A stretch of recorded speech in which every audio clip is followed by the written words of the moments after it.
E vamos lá. O som tá bom, pessoal? Sim.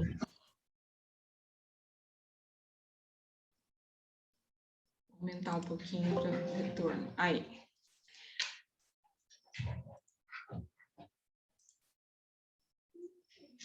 Então, vamos lá. A gente vai falar hoje sobre Taylor, Ford e a eficiência. E qual que era o contexto na época para dizer sobre a situação que se vivia na época, para saber o que estava pensando Taylor quando criou a administração científica. Então, a passagem para o século XX trouxe grandes avanços às organizações e à administração, e esse avanço ele foi impulsionado pela expansão da Revolução Industrial na América, em especial nos Estados Unidos. Então, o que acontecia? Havia muita gente trabalhando nas fábricas, nas indústrias. De questão de 20 anos, aumentar de 2.700.000 trabalhadores para 4.500.000 trabalhadores. Eu vou pedir licença para vocês só um pouquinho, para eu poder prender a minha cachorrinha, que não está dando certo. Tá? Só um pouquinho, está demais. Está fazendo um barulhão, está atrapalhando, não está? Tá, não. Não está, não? Então tá, então vou continuar. Então, como eu estava dizendo, de 2.700.000 trabalhadores em 1880, passou a ter 1.900, em 1900, 4.500.000 trabalhadores. Então, houve um crescimento muito grande. Era a Revolução Industrial despontando. Nessa época, surgiu a indústria automobilística, que era, né, Ford, a fábrica da Ford, né, em Highland Park, que tinha 13.000 empregados. Então, entre 19.000 em 1915 e 33.000 em 1916, houve um aumento muito grande.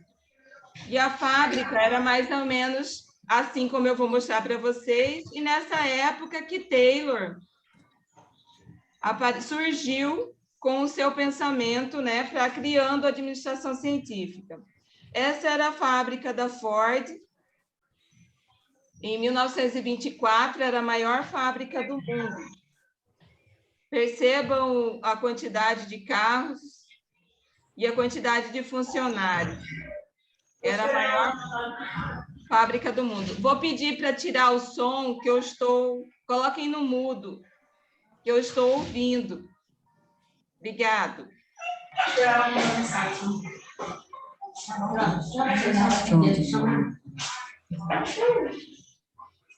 E agora vamos falar sobre Taylor e o movimento da administração científica.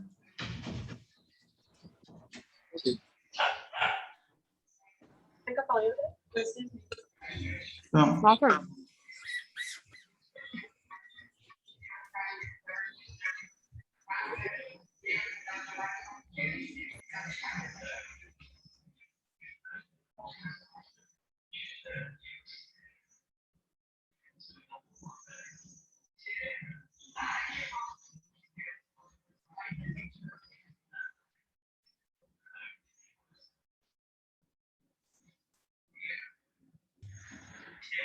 Por que surgiu esse movimento? Taylor, então, ele foi criador e participante mais destacado desse movimento.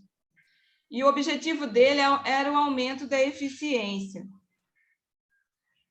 Surgiu porque a eficiência era a antítese né, de desperdício. E quando há desperdício, os custos aumentam e o esforço se perde, sem produzir resultados. Surgiu porque o desperdício, além da perda, produz frustração, porque nos primórdios da industrialização, as empresas elas eram naturalmente ineficientes, não se pensava nisso. Então, o movimento liderado por Taylor tinha esse objetivo, a eficiência. Seu trabalho, ele se juntou com de outras pessoas que, nessa época, né, compartilhavam da mesma ideia que ele. Nem todos trabalhavam junto com ele, no mesmo grupo, mas essas pessoas são consideradas também participantes do movimento da administração científica. Taylor é a figura mais importante, assim como nós vamos ver também Fayol, mas aqui, dentro da administração científica, Taylor é a figura mais importante. Então, esse movimento foi criado por ele e tinha a ênfase na eficiência e compartilhavam esforços para desenvolver os princípios e técnicas de eficiência que possibilitassem resolver os grandes problemas enfrentados pelas indústrias naquela época. Taylor, ele era conhecido como líder. Aqui a gente tem um pouco da história de Taylor,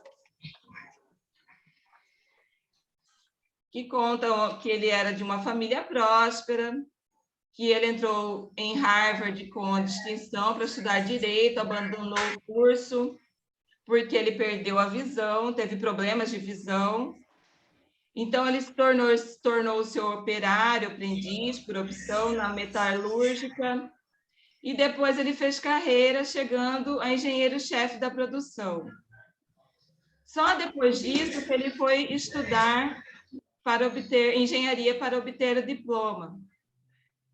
Então, o berço da administração científica, que foi a Sociedade Americana dos Engenheiros Mecânicos, a ASME, fundada em 1880, da qual Taylor era sócio, chegou a presidente, trabalhou como consultor, entrando em seguida na metalúrgica de Bethlehem, de onde saiu para promover os métodos de produtividade que se tornariam o centro da sua administração científica. Além disso, ainda era atleta. Venceu o Campeonato Americano de Tênis em duplas. Por favor, quem é que está com o som ligado? Desligue o som, por favor, está atrapalhando. Obrigado.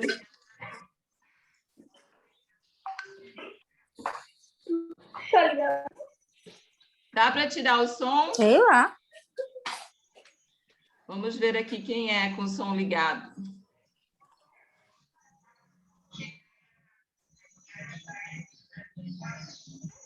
Wellington, por favor, desliga o som. Pronto. Mais alguém? Rainara. Obrigado. Muito bem. Então, vou falar um pouquinho sobre Taylor de 1874 a 1878. Taylor, então, trabalhou numa fábrica de bomba hidráulica, onde ele aprendeu o ofício de torneiro. Foi também nessa empresa que começou a observar que considerava má administração o corpo mole dos funcionários, em relação à má qualidade do trabalho. Em 1878, ele ingressou numa usina siderúrgica, da qual passou 12 anos. Começou como trabalhador e terminou como engenheiro-chefe. Nesse período, ele retomou os estudos, a formação dele como mestre em engenharia. Estudando... O que foi? O que foi? O que você quer? Vamos lá. Estudando à noite, ele obteve o título de mestre, né? E também começou a desenvolver as primeiras de uma série de muitos aprimoramentos técnicos. Ele era um engenheiro muito brilhante e patenteou muitas invenções. Na Universidade de Midvale, ele observou os problemas das operações fabris, de onde surgiu uma obra, né, um livro que ele falou sobre isso.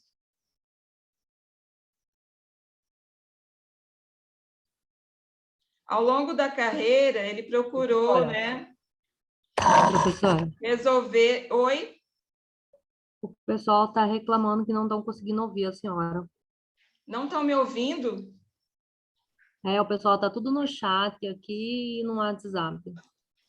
É que eu estou compartilhando, eu não consigo ver.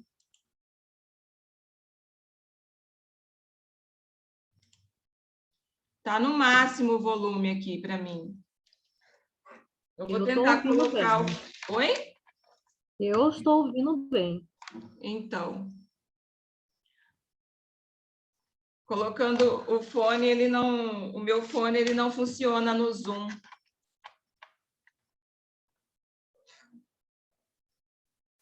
Som. Tá me ouvindo?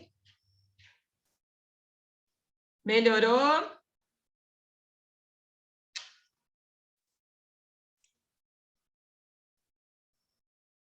Melhorou? Letícia, você está me ouvindo? Oi, professora, estou ouvindo. Tá. Então, vamos lá.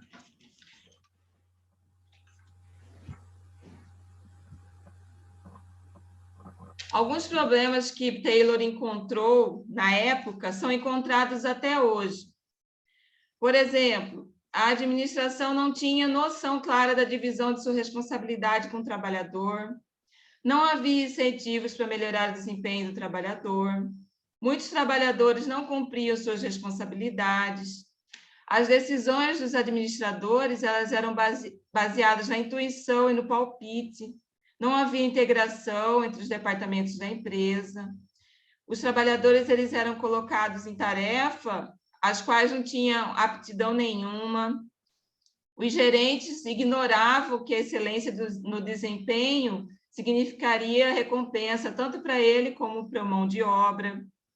Havia conflito entre capatazes e operários a respeito da quantidade da produção. Então, ao longo dessa carreira de Taylor, ele tentou resolver esses e outros problemas. Só um pouquinho.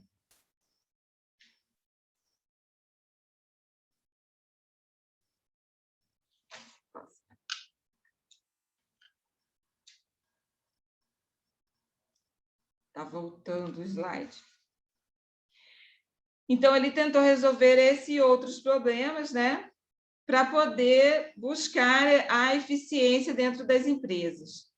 Então, de suas observações e experiências, ele começou a desenvolver o seu sistema de administração de tarefas, que mais tarde ficou conhecido como Taylorismo, e hoje é conhecido como administração científica. Então, em seu cartão de visitas, ele propunha sistematizar a administração do chão da fábrica. Isso é muito marcante quando se fala de Taylor. Ele cita muito o chão da fábrica, era o que tinha mais importância para ele, era lá o foco de onde deveria haver eficiência.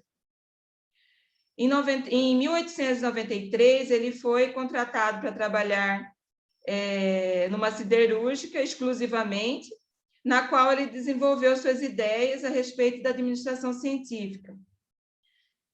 Quem o contratou foi Joseph Wharton. Ele foi um grande acionista da empresa, né, que havia fundado em 1881 a primeira escola de administração dos Estados Unidos. Olha só a importância. Foi nessa época que surgiu a primeira escola de administração. Então, o tratamento térmico do aço empregado na produção de ferramentas foi o que fez com que Taylor se tornasse conhecido, pois ele fez essa invenção. E, além disso, ele trouxe aprimoramentos de 200% a 300% na capacidade de corte do aço. Então, em 1910, foi criada a Sociedade para a Promoção da Administração Científica, que se tornou, em 1915, ano de sua morte, a Sociedade Taylor. Então, o berço da administração científica foi a Sociedade Americana de Engenheiros Mecânicos, a ASME. Ela foi fundada em 1880. Nessa época, se desenvolveu a administração científica em 3 fases. A primeira fase, onde houve o ataque ao problema dos salários, o estudo sistemático do tempo, definição de tempo padrão, sistema de administração de tarefa. Na segunda fase, a ampliação do escopo da tarefa para administração, definição de princípios de administração, e a terceira fase, a consolidação dos princípios, proposição de divisão de autoridade e responsabilidade dentro da empresa e distinção entre princípios e técnicas. O problema dos salários os sistemas de pagamento que aconteciam na época, eles tinham o efeito de fazer o trabalhador acreditar que, se ele se esforçasse, ele se beneficiava apenas, ele não se beneficiava, ele beneficiava apenas o patrão. Então, como regra geral, os trabalhadores eles não se empenhavam como os engenheiros, por exemplo. Então, no sistema de pagamento por dia de trabalho, o salário era fixo.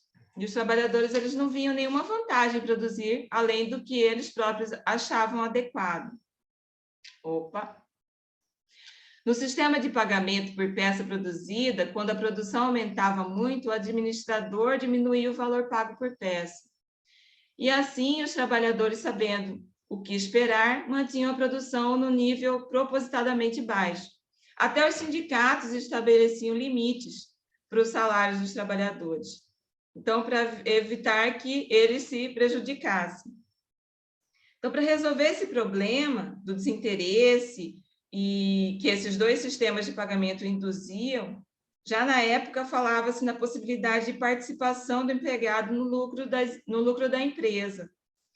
Esse sistema é conhecido desde 1842 e era sendo praticado na Europa na época.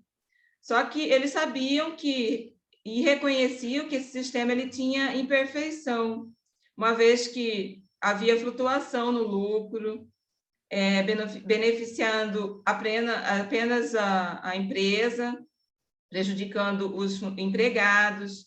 Deviam-se fatores sobre os quais eles não tinham controles. Quer dizer, dependendo da produção do mês, o lucro da empresa aumentava ou caía, e isso não dependia só do empregado e nem do empresário. Então, por conta disso, Taylor, deixa eu passar o slide, ele tinha um plano. Então, ele apresentou à sociedade o que ele considerava o primeiro trabalho da administração científica, um sistema de pagamento por peça. E apesar de apresentado apenas em 1895, esse documento relatava problemas enfrentados por Taylor e soluções nas quais ele vinha trabalhando desde 15 anos antes. É nesse método que residem as raízes da administração científica. Taylor, ele argumentou que a administração deveria primeiro procurar descobrir qual o tempo padrão para o trabalhador completar uma tarefa. Por exemplo, para produzir uma peça, quanto tempo ele levava? O trabalhador que atingisse ou superasse o padrão receberia um pagamento de 120% do valor estabelecido para a produção de peça. E o que ficasse abaixo do padrão receberia pagamento de 80% do valor da peça. Então, o sistema de pagamento por peça que ele propôs era para assegurar uma remuneração razoável ao empregado. De acordo com Taylor, para resolver o problema dos salários, era principalmente necessário determinar o tempo de produção. Então, o estudo sistemático científico do tempo, que fazia com que houvesse o estudo do tempo, que consistia em dividir cada tarefa em seus elementos básicos. Em seguida, eram definidos tempos padrão para os elementos básicos, e esse sistema permitia que a administração controlasse todos os aspectos da produção e dispusesse do trabalho padronizado, que era essencial para a eficiência. Então, a principal razão para a invenção desse estudo de tempo, do qual surgiu a administração científica, foi a busca da precisão para definir os salários dos empregados. Depois se percebeu que o estudo de tempo era um processo que tinha um valor intrínseco de permitir, né, o aprimoramento do trabalho operacional por meio da racionalização dos movimentos. E mais tarde, juntou-se às ideias de Gilbreth, o sistema de administração de tarefas de Taylor formou a base do estudo dos tempos e movimentos. O ataque ao problema dos salários é considerado o primeiro estágio do movimento da administração científica. Então, quando a gente for falar sobre as fases, a primeira fase está no ataque ao estudo dos tempos e movimentos e o ataque ao salário, ao problema dos salários dos empregados. Aí nós começamos a segunda fase. Só um pouquinho, que demora um pouquinho para passar o slide. A segunda fase, ela deslocou-se da produtividade do trabalhador para aprimoramento dos métodos de trabalho. Essa segunda fase, ela corresponde ao estudo da administração das operações fabris, de 1903. É um desenvolvimento teórico, compreendido o aumento do escopo da administração científica, que se torna o sistema mais abrangente da administração. Então, Taylor dizia que o homem de primeira classe é altamente motivado e realiza seu trabalho sem desperdiçar tempo, nem restringir a produção. Idealmente, tal pessoa deveria ser selecionada para a tarefa que lhe fosse mais apropriada, incentivada financeiramente, deveria se ganhar bem. Mesmo um homem de primeira classe tornar-se altamente ineficiente se lhe faltassem incentivos, ou se houvesse uma pressão do grupo de trabalho para diminuir a produção. Então, aqui a gente vê os princípios da administração de Taylor, que foi o segundo trabalho dele, né, que ele tratou, a padronização de ferramentas e equipamentos, sequenciamento e programação de operações e estudo dos movimentos. Então, esses princípios estão elencados de 1 a 4, onde o primeiro é a seleção e treinamento pessoal, o segundo, salários altos e custos baixos de produção, o terceiro, identificação da melhor maneira de executar tarefas, o quarto, cooperação entre a administração e os trabalhadores. Aí a gente já passa para a terceira fase da administração científica. Então, as ideias e os estudos foram repetidas com palavras ligeiramente diferentes do livro que Taylor escreveu da administração de operações fabris. Então, houve princípios de administração científica, de 1911, que estava somente com um nome diferente, né, do princípio da administração de operações fabris. Nessa terceira obra, o que ele fez? Ele sintetizou os objetivos da administração científica, colocando dessa maneira: o primeiro objetivo, desenvolver uma ciência para cada elemento do trabalho. Segundo, selecionar cientificamente, depois treinar, instruir e desenvolver o trabalhador. Terceiro, cooperar sinceramente com os trabalhadores. E quarto, reconhecer que existe uma divisão quase igual de trabalho e de responsabilidade entre a administração e os trabalhadores.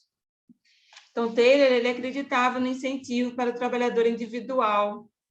Isso atenderia ao desejo do ganho material e estimularia o crescimento pessoal do trabalhador. Tem um autor contemporâneo de Taylor, que se chamava Drury, ele escreve que os princípios marcaram a terceira e última fase da administração científica. Esses princípios da administração científica. E que nessa fase, além de reafirmar as ideias expostas anteriormente, abrangeu a administração científica, ela teve uma ampliação. Então, para recomendar mudanças nas responsabilidades dentro da empresa. A principal mudança era a criação do departamento de planejamento, isso é muito importante, ao qual caberia o trabalho eminentemente intelectual, daí a criação do administrador, de estudar e propor os aprimoramentos do chão da fábrica. Então, deveria existir uma pessoa responsável por organizar, planejar o trabalho exercido no chão da fábrica. Os trabalhadores e seus supervisores imediatos, eles deveriam ocupar exclusivamente da produção, nada além disso. Toda atividade cerebral deve ser removida da fábrica e centralizada no departamento de planejamento. Tudo isso era proposto por Taylor. A segunda mudança era a ampliação da quantidade de supervisores funcionais. Cada um deveria cuidar de um aspecto do trabalho operacional. Então, essa recomendação foi abandonada e ficaram entre as proposições da administração científica que não sobreviveram com a passagem do tempo e a modernização das organizações. Hoje a gente vê que há apenas uma pessoa responsável por cada departamento.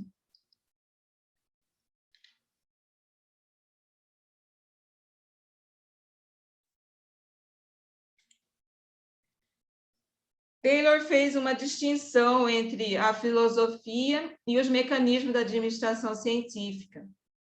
E essas distinções eram os estudos de tempos e movimentos, padronização de ferramentas e instrumentos, padronização de movimentos, conveniência de uma área de planejamento, cartões de instrução, sistema de pagamento de acordo com desempenho e cálculos de custo. Ele entendia esses dispositivos da eficiência como tudo para auxiliar, dentro da administração científica em especial, para colocar os princípios, né, da administração científica em prática. Então, ele foi o primeiro autor que sistematizou o modelo da administração. Não teve antes outra pessoa que tenha sistematizado o modelo da administração. Para Taylor, a administração científica era uma revolução mental, uma revolução na maneira de encarar o trabalho e a responsabilidade em relação à empresa e aos colegas.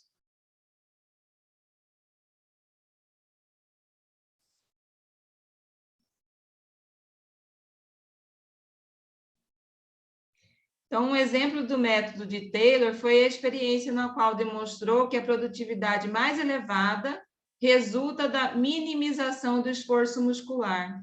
Não adianta você colocar a pessoa, o empregado, para trabalhar com serviço pesado, que o dia inteiro a produtividade dele no início do período não vai ser a mesma que a do segundo período. Então, essa é uma das ideias fundamentais da administração científica. A produtividade resulta da eficiência do trabalho e não da maximização do esforço. Então, a questão não é trabalhar duro, nem depressa, nem bastante, mas trabalhar de forma inteligente. Até hoje, essa ideia não se firmou completamente, uma vez que ainda há quem acredite que a produtividade é mais elevada quando as pessoas trabalham muito e sem interrupção, ou que o homem é produtivo quando trabalha à velocidade máxima. Essa é uma crença, nada tem a ver com as proposições de Taylor e a administração científica. Aí a gente vai falar um pouquinho sobre os integrantes desse movimento. Taylor teve a participação de outras pessoas, como Frank e Lillian Gilbreth, Henry Gantt e Hugo Munstersberg. Primeiro a gente vai falar sobre Frank e Lillian. Essa foto aqui, eles eram um casal, eles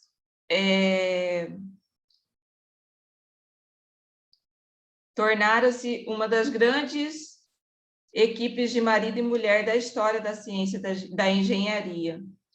Então, eles foram referência para muitas pessoas. Ela se absteve da sua profissão para trabalhar com ele e acabou estudando psicologia voltada para a administração. E acabou isso se tornando tese dela de doutorado. Em 1912, os dois juntos publicaram esse livro preto que está na tela, Introdução à Administração Científica, uma tentativa de divulgar a administração científica para o grande público. Nesse livro, eles enfatizam o estudo dos movimentos em detrimento do estudo de tempos, que era a ênfase de Taylor. Frank e Lyra, eles tiveram 12 filhos, né? 2 filhos dele escreveram esse livro pequenininho que está aqui embaixo, Por Dúzia é Mais Barato, onde eles descreviam um pouquinho sobre a vida da família, pois eram 12. Essa frase, Por Dúzia é Mais Barato, conta a história que Gilbert Frank estava sentado com a família em um restaurante e o garçom veio e perguntou, são todos seus filhos? E ele disse, por dúzia é mais barato. E por isso esses 2 filhos dele resolveram, foi o Frank Jr. e a Ernestine, escrever esse livro. Esse livro, ele hoje, se você encontrar, ele custa caríssimo, deve estar custando uns 200 e poucos reais. Só esse livrinho aqui. E ele houve produção de filme pelo menos 2 vezes. 12 é Demais, com um título um pouco diferente, mas que conta também um pouco da história de filhos de grande família, com grande quantidade de filhos. Depois da morte de Frank, Lilian se dedicou a projetos de assistência pessoal, em especial de pessoas com necessidades especiais. A contribuição dos 2 para a história da administração é muito grande, e apesar de não ter curso superior, Frank, ele, por causa da sua reputação, ele acabou professor de uma universidade, e onde seus papéis são conservados até hoje. Frank publicou o livro Sistema de Construção com Tijolos, no qual incluiu suas primeiras observações sobre o estudo de movimentos. Ele que inventou o andaime, que era para manter o operário, né, em cima do andaime, junto com argamassa e tijolo. Isso ele pensou que melhoraria o tempo de trabalho do operário, e ele tinha toda a razão, do pedreiro, né? Ele não trabalhou junto com Taylor, mas ele fazia algo muito semelhante do que Taylor, né? Então, suas preocupações também eram muito parecidas. Gilbert esteve interessado em construção, não em engenharia, em movimentos, não no tempo como Taylor. Em 1907, os 2 se encontraram, onde Gilbert se tornou apóstolo das ideias de Taylor. Gilbert acompanhou Taylor e Ghent numa visita à Inglaterra para uma reunião técnica sobre a produção de aço. Então, a influência de Taylor pode ser observada no livro Estudo de Movimento, de 1911, onde Frank Gilbert vai além da construção civil, abordando o trabalho em seu sentido mais amplo. Nessa obra, ele menciona o desperdício de terra por meio da erosão, mas diz que isso não é nada comparado com o desperdício da produtividade humana. Então, no fundo, ele pensava realmente como Taylor. Para resolver esse problema, ele propunha um estudo sistemático e a racionalização dos movimentos necessário para a execução das tarefas. Daí que ele criou o andaime. Ele se dedicou, em particular, a atenção à fadiga, no que ele foi ajudado por sua esposa, né? E eles publicaram, em 1916, o Estudo da Fadiga, essa obra que combina uma síntese da administração científica com a visão da psicologia industrial. Nesse livro, eles dividiriam a fadiga em 2 categorias, a necessária e a desnecessária, sendo que a necessária era resultante da atividade que precisa ser feita para completar uma tarefa, então é necessária, e desnecessária é a resultante de uma atividade que não precisa ter sido feita. Então, para minimizar a fadiga, segundo ele, o caminho é o estudo científico dos movimentos e a introdução de aprimoramentos nos métodos de trabalho. No começo da Primeira Guerra Mundial, ele estudou os processos e equipamentos industriais na Alemanha, quando os soldados feridos começaram a voltar do fronte. Ele aplicou seus princípios ao aprimoramento dos procedimentos cirúrgicos. Ele foi a primeira pessoa a fazer filmagem na sala de cirurgia para finalidades educacionais. E foi dele a ideia que hoje existe o instrumentador, ou a pessoa que passa os instrumentos na cirurgia para o médico. Então, foi ele que inventou essa pessoa, esse enfermeiro que acompanha as cirurgias. Agora, a gente vai falar um pouquinho sobre Henry Gantt. Henry Gantt é uma das pessoas mais importantes na história da engenharia e da administração. Gantt era inventor e, junto com Taylor, registrou 6 patentes. Gantt tinha antecedentes ilustres, né? Foi para os Estados Unidos em 1660. Ele se formou, tornou-se professor de ensino médio na escola em que havia estudado, fez o mestrado em engenharia, onde ele conheceu também, estudou e conheceu com Taylor, passou a trabalhar como engenheiro mecânico. Aos 26 anos, ele juntou-se a Taylor na metalúrgica que Taylor trabalhava, em Meadville, onde ficou até 1893. Estabeleceu-se como consultor em administração e foi um dos primeiros especialistas em eficiência a entrar no ramo. A Sociedade Americana, a ASME, ela estabeleceu até um prêmio com o nome dele. Em suas atividades de consultor, ele observou certos problemas característicos do comportamento humano, como resistência à mudança e normas grupais, que interferiam na produtividade. Em 1908, publicou o trabalho Treinamento de Trabalhadores em Hábitos Industriais. Os pontos de vista dessa obra foram ampliados no trabalho Métodos Modernos de Treinamento, em 1915. Deixa eu só ver uma coisa aqui, como que está o tempo, porque a gente tem um tempo, e se cair, vocês já sabem.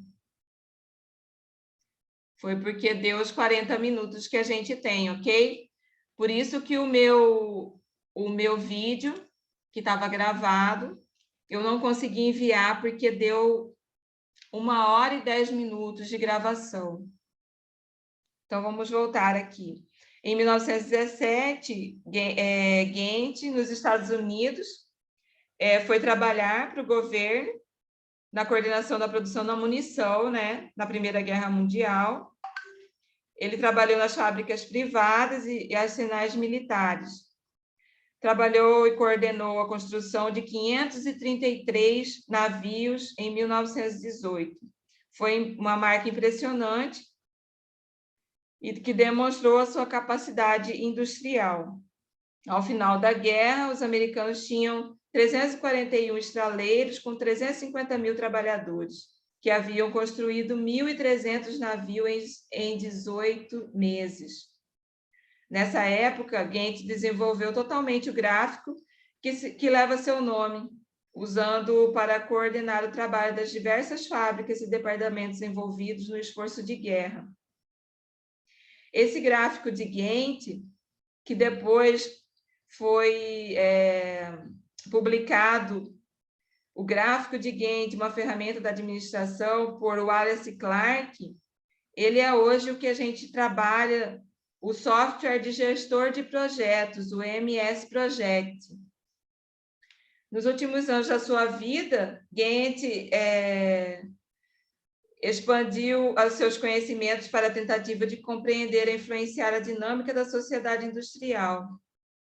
Então, a ideia dele estava impregnada de um idealismo que pregava a corporação de patrões e empregados, em lugar de autoritarismo daqueles e da militância destes. Ele ajudou a fundar o grupo A Nova Máquina, que pregava a adoção dos princípios de eficiência em todas as esferas da vida pública e privada. Depois da sua morte, morreu novo, 58 anos, o grupo se dissolveu e suas ideias não alcançaram implementação. No entanto, a eficiência continuou a ser debatida, tornando-se ideologia dominante na prática da administração das organizações nos Estados Unidos e em outros países. Esse aqui é o Hugo Munsterberg, ou nome difícil, meu Deus do céu. Nem se vocês procurarem a pronúncia, vocês não vão conseguir dizer. Então, eu vou chamar Hugo, ok? A não ser que tenha algum alemão em sala que possa me dizer como diz Munsterberg. Então, esse homem era um admirador de Taylor e ele escreveu em 1913, dizendo que nosso objetivo é delinear uma nova ciência intermediária entre o moderno laboratório da psicologia e os problemas da ciência econômica. Então, seus trabalhos nessa área são os precursores da psicologia industrial, que evoluiu para se transformar nas ciências do comportamento aplicadas à administração, ou o que a gente chama hoje de comportamento organizacional. Ele publicou um artigo de Psicologia e o Mercado, no qual indicou os assuntos em que a psicologia poderia contribuir: orientação vocacional, propaganda, gestão de pessoas, testes mentais, motivação dos empregados e efeitos da fadiga e da monotonia no desempenho profissional. Então, o seu livro, Psicologia e Eficiência Industrial, se tornou um best-seller e estava dividido em 3 partes. Melhor homem possível para o trabalho, o melhor trabalho possível e o melhor efeito possível. Ele afirmava que aumentar a eficiência do trabalho, a satisfação e a produtividade, era preciso colocar os trabalhadores em posições alinhadas com suas aptidões. Não adiantava colocar uma pessoa para fazer um trabalho que não tinha nada a ver com ele.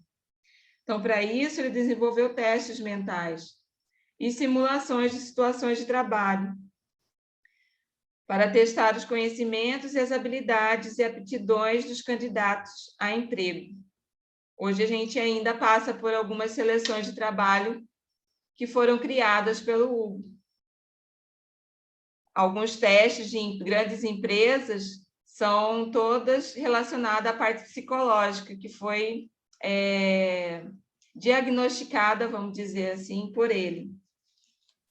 Então, ele era convidado frequentemente para dar consultoria em grandes empresas industriais, e por volta de 1920, a psicologia industrial ela estava estabelecida como um ramo importante da administração de empresa. Tanto que hoje, no primeiro ano de administração, vocês estudam psicologia. Nós, né? Porque eu também já estudei. Ele era polonês, era um homem de muitos interesses, literatura, poesia, idiomas, arte, atuação. Formou-se em medicina e psicologia e foi criador da psicologia experimental. Tinha pontos de vista polêmicos, não acreditando na existência do inconsciente, isso é importante falar. Ele, nem na capacidade das mulheres participarem de júris por falta de pensamento racional. Olha o que esse homem pensava. Trabalhou muito pelas boas relações entre a Alemanha e os Estados Unidos e, quando começou a dar uma aula, teve um colapso fulminante e morreu na frente dos estudantes. Provavelmente foram as mulheres que, de tanta raiva, fizeram com que isso acontecesse com esse homem. Como que a gente não tem pensamento racional? Muito bem. Agora a gente vai ficar lá sobre as críticas de administração científica. A administração científica ela teve altos e baixos, né? Na indústria e no governo, ela despertava entusiasmo. Entre os trabalhadores, a imprensa e os políticos, ela provocou reações desfavoráveis. Então, as críticas desse segmento da sociedade fundamentavam-se em 2 receios: aumentar a eficiência provocaria desemprego, e a administração científica nada mais era do que uma técnica para fazer o operário trabalhar mais e ganhar menos.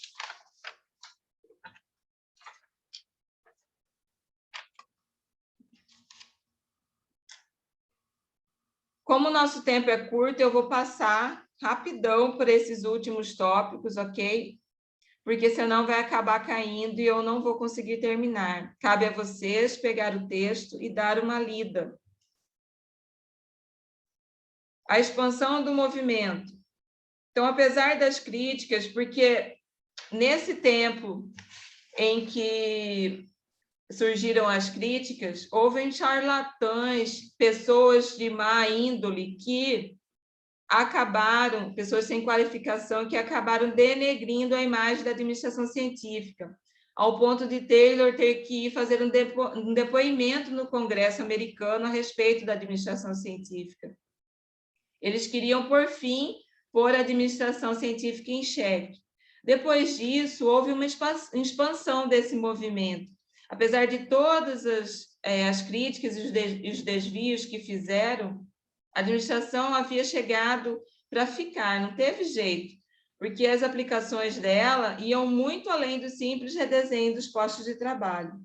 Então, o movimento rapidamente ganhou popularidade nos Estados Unidos e depois em todo o mundo, expandindo-se metodicamente pelas décadas seguintes.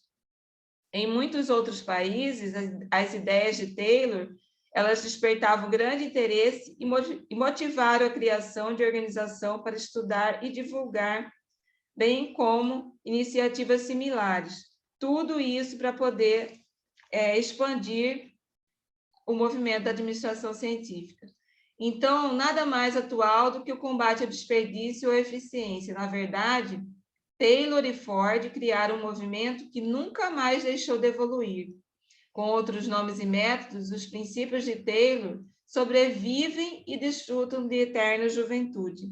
Até hoje, a gente tem isso como referência. A produção em massa e linha de montagem. O Taylorismo, ele formou parceria com a expansão da indústria e com a inovação revolucionária no início do século, a linha de montagem de Ford. Então, o princípio da fabricação por meio da linha de montagem era conhecido e já havia muito tempo. A gente já estudou no capítulo passado, né, que os venezianos mostraram, né, que dominavam a montagem seriada de navios no século XVI. Então, a linha de montagem e administração científica são dois desenvolvimentos independentes um do outro. E que Taylor visitou a Ford e se surpreendeu com a aplicação dos princípios de administração científica sem a ajuda de consultores. A influência de Taylor sobre Ford sempre foi um mito. Tem alguns autores que falam sobre isso. No entanto, os dois formam as fundações da Escola da Eficiência, que nasceu na passagem para o século XX. Quais eram os princípios da produção em massa? Então, Ford, o nome dele está associado à linha de montagem móvel, mas esse foi apenas um dos inúmeros avanços que ele criou e que deixaram sua marca na teoria e na prática da administração. Então, Ford que elevou ao nível mais alto, né, o grau mais alto, os dois princípios da produção em massa, a fabricação de produtos não diferenciados em grande quantidade, que é peças padronizadas e trabalhador especializado.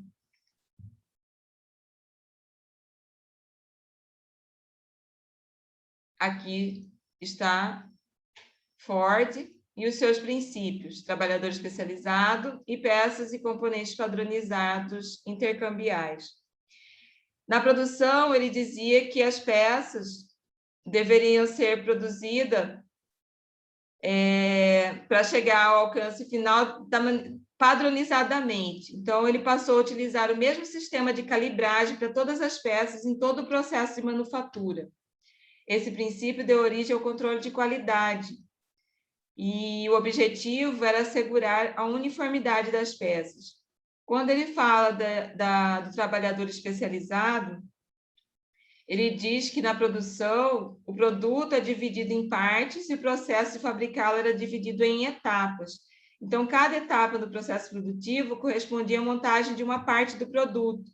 Cada pessoa ou grupo de pessoas num sistema de produção em massa tem uma tarefa fixa dentro de uma etapa de um processo pré-definido. Então, a divisão do trabalho ela implica na especialização do trabalhador. Ele tinha que ser especializado em produzir determinada peça. Na produção artesanal, o trabalhador faz um produto do começo ao fim, desde o projeto até o controle da qualidade final.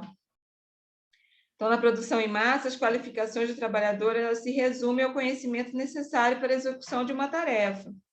Quando a gente assistiu o filme Tempos Modernos, a gente conseguiu visualizar como Carlitos, né, Charlie Chaplin, estava envolvido no trabalho de maneira a ficar só apertando os parafusos, que ele saía dali daquele jeito, apertando os parafusos. Então, essa mecanização da atividade humana produzia uma alienação do trabalhador. Ele saía da máquina do trabalho apertando todos os parafusos na rua. E, nessa época, isso foi uma crítica muito grande, principalmente porque, naquele momento em que ele entra na máquina e sai ileso do outro lado, mostra que o homem, né, a sua humanização estava sendo transformada. Agora, vamos falar sobre a linha de montagem de Ford, que, em 1908, o tempo médio do ciclo do montador de Ford chegava a 514 minutos. Nesse sistema, cada trabalhador ficava sempre na mesma área de montagem e fazia uma parte importante de um carro, por exemplo. Colocar uma roda, mola, motor, antes de passar para o carro seguinte, que vinha até ele. Porém, era responsabilidade do trabalhador apanhar as peças no estoque e trazê-las até seu posto. Então, isso fazia com que o tempo aumentasse. Então, a primeira providência que Ford tomou para tornar esse processo mais eficiente foi entregar as peças em cada posto, de onde os trabalhadores não precisavam mais ficar saindo o dia todo. Em seguida, Ford decidiu que o montador ele executaria apenas uma tarefa, andando de um carro para outro dentro da fábrica, e não os carros dentro da fábrica. Em 1913, pouco antes de implantar a linha de montagem, o tempo médio do ciclo do montador havia caído para 2,3 minutos, de 514 para 2,3 minutos. Linha de montagem móvel. Ford ele estabeleceu a primeira planta dedicada exclusivamente à montagem final das peças. A linha de montagem móvel, no qual o produto em processo desloca-se ao longo de um percurso, enquanto os operadores ficam parados. Então, o conceito de linha de montagem, sem a mecanização, ele foi aplicado à fábrica de motores, radiadores e componentes elétricos. Em 1914, Ford adotou a linha de montagem móvel e mecanizada para a montagem do chassi, que passou a consumir 1 hora e 33 minutos de trabalho, em contraste com as 12 horas e 28 minutos necessárias no ano anterior, quando a montagem ainda era artesanal. Então, as consequências foram espantosas. O tempo médio do ciclo foi reduzido para 1,18 minuto por causa da imobilidade do trabalhador. Então, essa nova tecnologia reduzia também a necessidade do investimento de capital. A velocidade maior da produção, ela reduzia os custos dos estoques de peças à espera de montagem. E o melhor de tudo, quanto mais carros eram fabricados, mais baratos eles ficavam. Tudo isso deu uma incendiada na imaginação dos concorrentes e começaram a correr atrás da produção de automóvel. A inovação de Ford. Isso é muito interessante. Ford, ele adotou o dia do trabalho de 8 horas e duplicou o valor do salário por $5 por dia, medida que não foi vista não foi muito bem aceita, né, pelos seus concorrentes. Mas ele achava que os seus operários eles deveriam poder comprar o produto que ele fabricava. E o que, sem dúvida, é a opinião avançada até mesmo hoje em dia, né? Mas, mesmo o carro usado, existem algumas fábricas de carro que fazem com que o seu funcionário circule na cidade com o modelo da sua fábrica.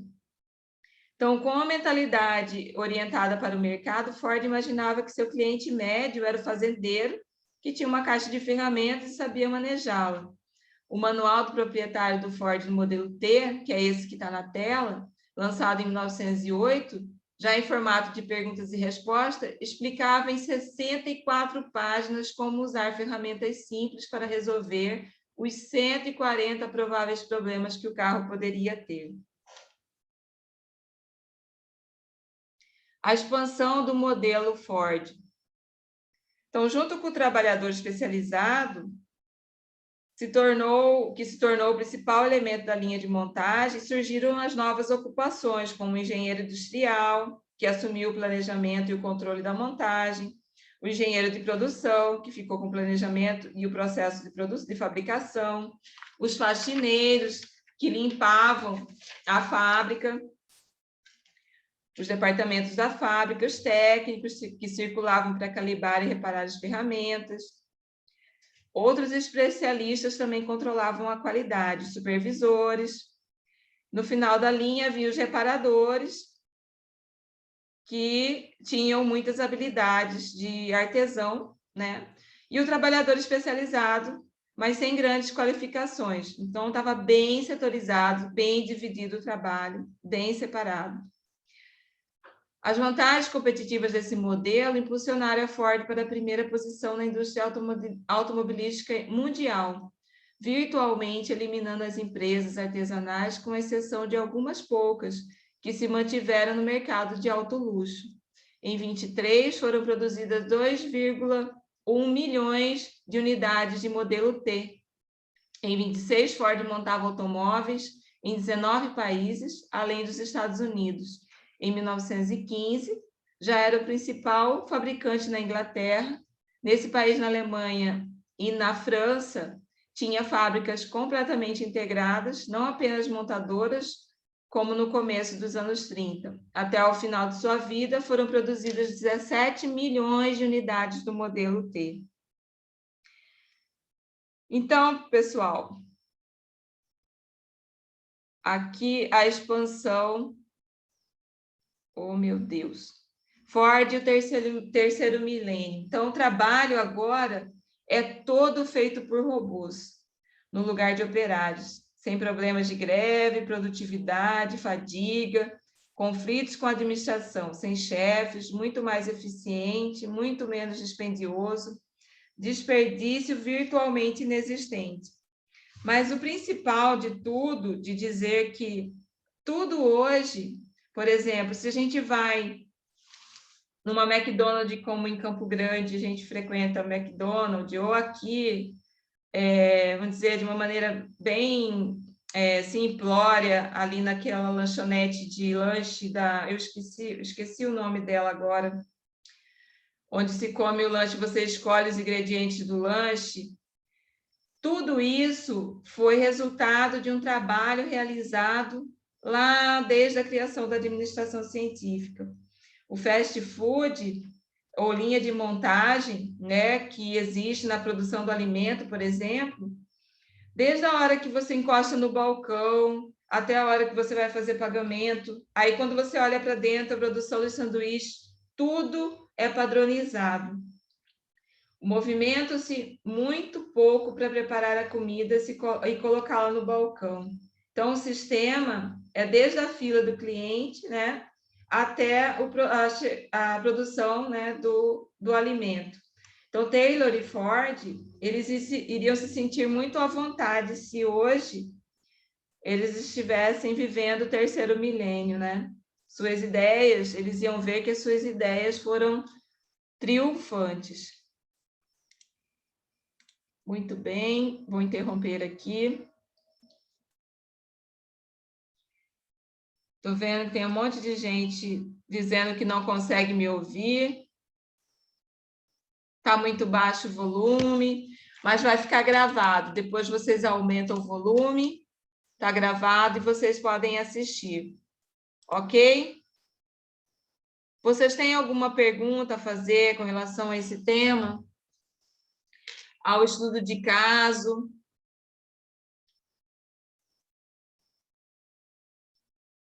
Alguém?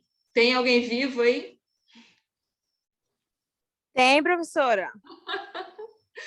Que bom, Aline. Tem alguma pergunta? Não, professora, por enquanto não. Tá vivo? Tá vivo, Caio. Excelente, que bom.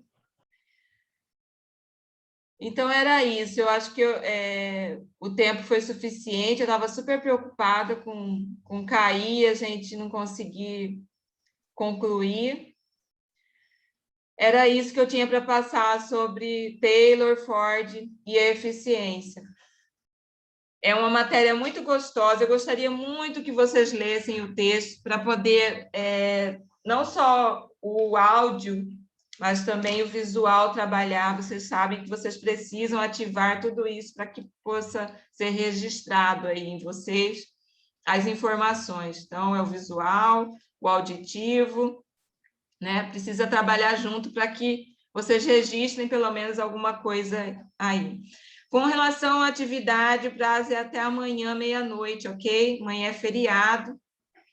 Eu aumentei o prazo porque teve colega de vocês que não conseguiu por conta da internet, então eu aumentei o prazo para amanhã. Ok? Mais alguma pergunta? Procurem, eu deixei no slide um link que fala sobre Gilbreth, o Frank e a Lilian. É muito interessante o vídeo que está lá, que mostra a filmagem que ele fez na primeira cirurgia filmada para uso educacional. Mostra ele filmando a produção de tijolo da fábrica de tijolo dele. Mostra o andaime. Mostra a organização dos tijolos próximo ao pedreiro. Tem muita coisa interessante. Então, eu gostaria que, se fosse possível, vocês dessem uma olhada. Está em inglês, mas o áudio simplesmente não é necessário naquelas imagens. Só para vocês terem uma ideia, né, da construção desse casal, que foi muito interessante na administração científica. Tá bom? Terça-feira que vem, a gente vai falar sobre FAIOL e o processo administrativo. Então, eu vou fazer do mesmo jeito, eu queria uma opinião de vocês. Faço do mesmo jeito que vocês participando, ou gravo e mando, ou gravo o áudio no slide. Eu preciso de um feedback. Vocês ficaram de me dar e não me deram. O que é melhor? A gravação com o slide, o áudio no slide, ou a gente aqui junto e eu falando e vocês ouvindo e vendo o slide? Dá para responder alguém?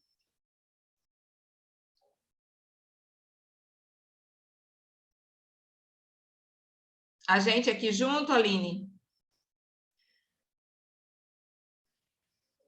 Slide, vídeo.